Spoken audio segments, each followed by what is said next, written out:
Hello বন্ধুরা, welcome to my channel. তোমরা সবাই কেমন আছো? আশা করি তোমরা সবাই ভালো আছো। আমিও খুব ভালো আছি।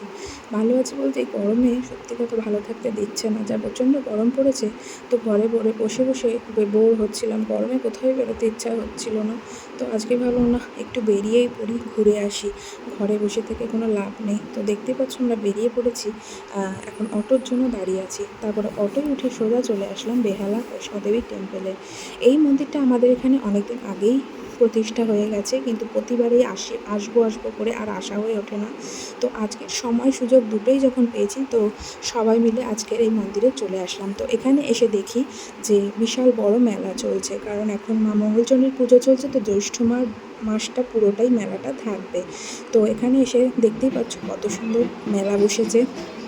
তারপরে চলে আসলাম সন্ধ্যা আরতি দেখতে। সবেমাত্র সন্ধ্যা আরতিটা শুরু হয়েছিল, তো আমরা সন্ধ্যা আরতি দেখতেই সেখানে দাঁড়িয়ে পড়লাম। তো দেখতেই পাচ্ছ কত সুন্দর লাগছে। আর সন্ধ্যা আরতি দেখতে সবারই ভালো লাগে।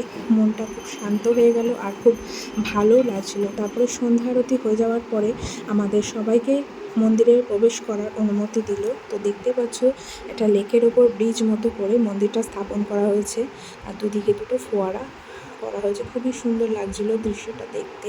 তারপরে আমরা একে একে মন্দিরে প্রবেশ করলাম, ঠাকুর প্রণাম করলাম। তো ঠাকুর প্রণাম করার পরে সেখান থেকে আমাদের ঠাকুরের প্রসাদ দিল, তো সেটাই আমরা গ্রহণ করলাম। তারপরে মন্দিরের বাইরে আমরা চলে এলাম।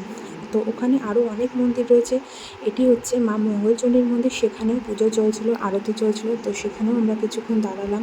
তারপরে রাধাকৃষ্ণর মন্দিরে গেলাম, শীতলা মায়ের মন্দির গেলাম। এখানে অনেক ঠাকুরের মন্দির আছে, তোমরা দেখতে পাচ্ছ। হনুমানজির মন্দির, খাটু শ্যামজির মন্দির। খাটু শ্যামজির মন্দির আমরা যখন জয়পুরে ছিলাম তখন আমরা সেখানে পুজো দিয়ে এসেছিলাম। তো তারপরে চলে গেলাম জিন মাতা মন্দিরে, সেখানেও পুজো হচ্ছিলো। মোটামুটি সব ঠাকুরেরই পুজো সেই সময় চলছিল। তো রানী সতী দেবীর মন্দির। তারপরে ঘোরা হয়ে গেলে সব ঠাকুরকে প্রণাম করে তো আমরা তারপরে বাইরে বেরিয়ে এলাম। তো বাইরে এখানে এসে কিছুক্ষণ বসলাম। এখানে দেখতে পাচ্ছ বসার জায়গা করা রয়েছে, তো সেখানে এসে আমরা বসলাম। তারপরে ছেলেরা বলল, মা আমরা স্প্রিং পটেটো খাবো। তো দেখতে পাচ্ছ এখানে গরম গরম ভাজছে আর সার্ভ করছে। তো আমাদেরটা আমরা বললাম যে ভেজে রাখা আছে, সেগুলো আমরা খাবো না, তুমি আমাকে নতুন করে ভেজে দাও। তো তার জন্যই সে প্রস্তুতি চলছিল।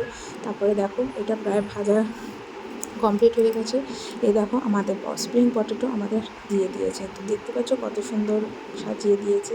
তারপরে সবাই মিলে একটুখানি কোল্ড ড্রিঙ্কস খেয়ে নিলাম, আর এদিকে দুজনে বসে বসে আনন্দ করে খাচ্ছে, একদিকে কোল্ড ড্রিঙ্কস একদিকে স্প্রিং পটেটো। তারপরে চলে গেলাম ভোগের কাউন্টারে। তো এখানে দেখতেই পাচ্ছ ঠাকুরের প্রসাদ বিতরণ করা হচ্ছিলো। তো আমরা সবাই মিলে ঠাকুরের প্রসাদ নিয়ে ওখানে বসেই খাওয়া দাওয়া করলাম। তারপরে বাড়ির পথে চলে আসলাম। তো আমার ভিডিওটা তোমাদের কেমন লাগলো অবশ্যই লাইক কমেন্ট শেয়ার করে জানিও, আর আমার চ্যানেলটাকে কিন্তু সাবস্ক্রাইব করতে ভুলো না। তো দেখা হচ্ছে তোমাদের সঙ্গে নেক্সট ভিডিওতে। ততক্ষণের জন্য টাটা, সবাই ভালো।